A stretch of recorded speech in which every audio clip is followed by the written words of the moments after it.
Salve, salve você, meu amigo assinante do canal Trupe da Fusarca. Eu venho aqui fazer a leitura do jogo entre Vasco e Palmeiras muito rapidamente. Um jogo que o Palmeiras venceu por 1-0 e se sagrou campeão brasileiro de 2018 com muito mérito. É, Sem a menor sombra de dúvida, é o melhor time do Brasil, quiçá das Américas, e foi merecedor depois da chegada do Filipão, arrumou a casa e fez com que o Palmeiras se impusesse e está a 22 rodadas. Aí vem flamenguista dizer o Vasco não é de nada, a gente dependeu do Vasco, e o Vasco...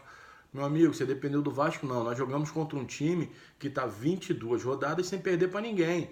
E aí não vai ser o Vasco, esse time extremamente limitado, que a gente sabe das limitações do Vasco. O Vasco é um time que não tem lateral, aliás, o lateral é atacante, aí bota um zagueiro grosso na lateral direita, bota um volante na lateral esquerda e conta com essas coisas de todo jogo, dois jogadores saem lesionados ainda no primeiro tempo, e isso não é falta de sorte, isso é falta de competência, isso é falta de preparo físico, de fisiologia, só não é falta de sorte. Porque todo jogo a gente perde dois jogadores ainda no primeiro tempo, não dá para botar na conta da sorte toda semana. E aí não foi diferente contra o Palmeiras, nós perdemos o Henrique e o De Sábato, é, parece até uma piada, mas todo jogo. E ainda assim a gente pode falar com algum orgulho que o Vasco, com todas essas limitações, o Vasco fez um primeiro tempo muito equilibrado contra o Palmeiras. Parte do segundo tempo também conseguiu se impor. No primeiro tempo, eu ouso dizer que jogou mais bola que o Palmeiras, teve mais possibilidades de gol que o próprio Palmeiras. E no segundo tempo, obviamente, ninguém aqui é inocente a ponto de achar que se o Palmeiras apertasse um pouquinho, chegava. Porque nós estamos falando do Palmeiras, que é um time, assim, o suprassumo do futebol da América do Sul. Então, a gente parabeniza o Palmeiras e agora a gente tem que olhar o nosso lado. Temos que fazer conta, claro.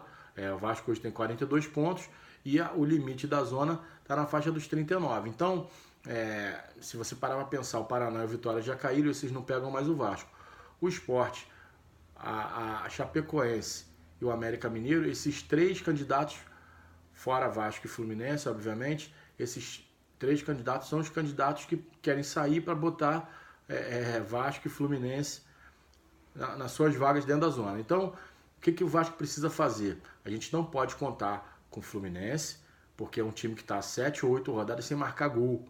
A gente não pode contar com o São Paulo, que tropeçou ainda há pouco contra o Sport em casa. Então o São Paulo vai jogar contra a Chapecoense lá na Arena Condá. Meu amigo, é difícil. É difícil porque o São Paulo é um time muito instável. Faz uma belíssima partida no jogo, no outro jogo o Nenê perde pênalti e perde a cabeça e quer xingar repórter. E aí a gente não pode contar com o São Paulo, da mesma maneira que não podemos contar com o Fluminense, que é um time muito fraco. Então o Fluminense é um time que precisa estar muito preocupado, tá certo? Porque pro Vasco seria muito complicado jogar contra o Ceará, que fez um retorno digno de G4, quer dizer, se ele não tivesse feito um primeiro turno tão ruim, ele estaria brigando lá em cima.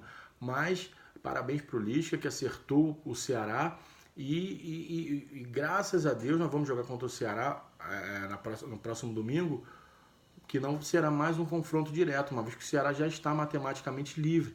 Então vai jogar, por mais que jogue na sua casa, não tem mais aquele compromisso, aquela preocupação com a vitória.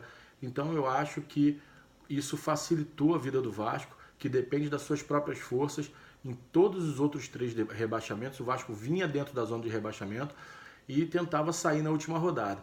Nesse caso é diferente. Eu não acredito que o Vasco só passou pela zona de rebaixamento, salvo engano, no meio de rodada e tal. Não é possível que na única rodada que ele não pode estar dentro da zona de rebaixamento, que é a próxima, que o Vasco vai estar. Principalmente porque depende das suas próprias forças, contra um Ceará desinteressado. Eu quero acreditar que o Ceará vai jogar contra o Vasco da mesma forma que o Bahia jogou contra o América Mineiro, da mesma forma que o Corinthians jogou contra o Chapecoense, sem interesse nenhum. Então, com isso, basta o Vasco pontuar, fazer um ponto, ou quem sabe vencer, e aí a gente consegue chegar na frente do Corinthians, que vai ter uma tarefa difícil contra o Grêmio, mas também não tem preocupação nenhuma. e chegando à frente do Corinthians a gente pode tá pensando até em Sul-Americana, vamos dizer assim.